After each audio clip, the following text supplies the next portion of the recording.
Most of my research has been done using data, so it's all evidence-based, and the data's come from two sources.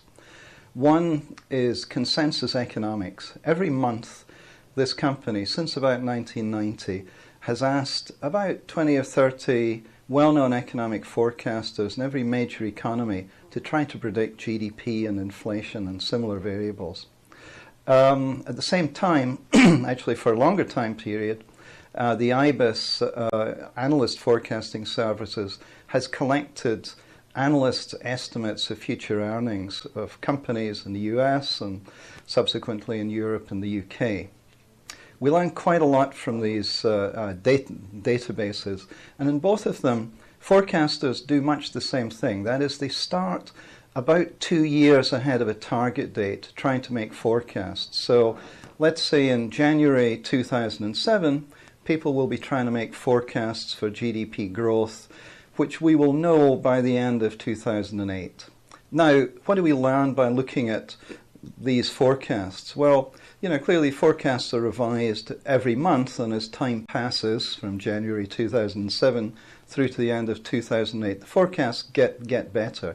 But we can see patterns, and some of the patterns are quite hard to figure out and to understand.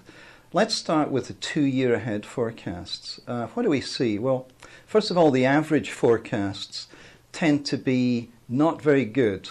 All right? There's really almost no information in a 2-year ahead GDP or earnings forecast.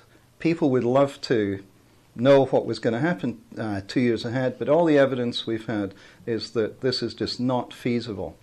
We also see forecasters distributed around the average. So some in January 2007 will have been very optimistic about 2008. Some will have been very pessimistic. Interestingly, it's the same people year after year who are relatively optimistic and relatively pessimistic.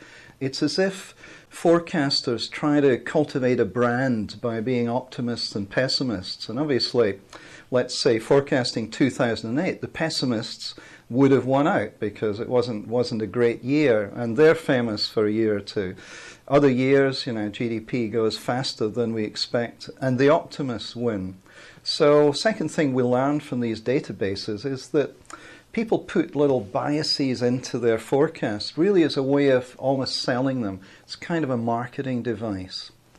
As time passes and we go from a 2-year to, say, a 1-year horizon, obviously more information's coming in. And at a 1-year horizon, GDP and indeed earnings forecasts start to become a lot more accurate. Interestingly, the spread of forecasters, although it does reduce, the optimists still tend to be too optimistic, pessimists too pessimistic. That is, people don't learn enough from each other. People still try to maintain their positions, their sort of brand as an optimist or a pessimist. Indeed, if there are big items of news like, there's a new GDP number or a company announcement, rather than reducing uncertainty, that tends to make the dispersion of forecasters forecast wider because people just use it as an excuse to tell interesting stories and make themselves look different from the crowd.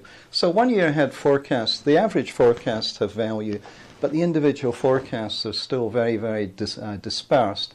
Then as time goes on through the year, we get closer and closer to the truth.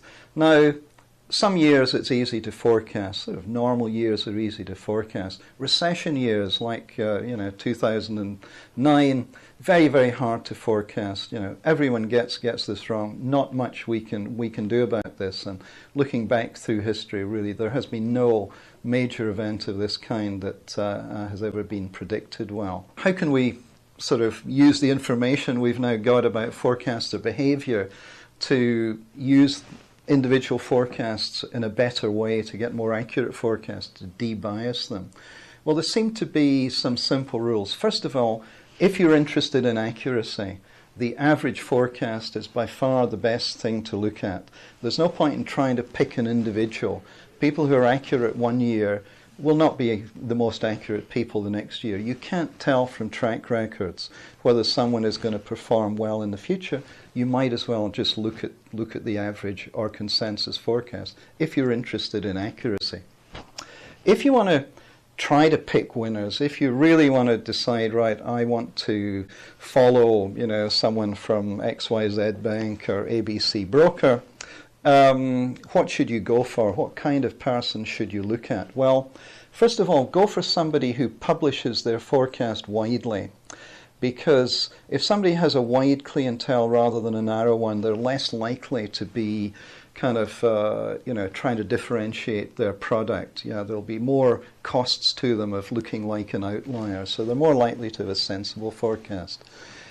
Don't go for a forecaster who is aiming for ideological purity. That is, go for people who use a lot of judgment and some econometric models and who don't care whether they're Keynesian, monetarist, fundamentalist, chartist, who are prepared to look at a broad spectrum of inputs, because people who have one story to tell, who are purely judgmental forecasters, who are resolute technical analysts, who only look at momentum or something like that, these are people to avoid, because we know that a mixture of methods, having kind of a broad approach to forecasting, leads to much better predictions than someone who is, sort of very, very focused on a narrow range of methods.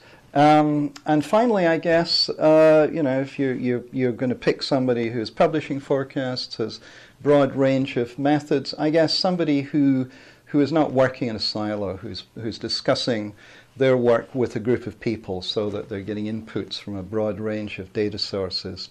And I think if you follow these principles, that is, go with the consensus.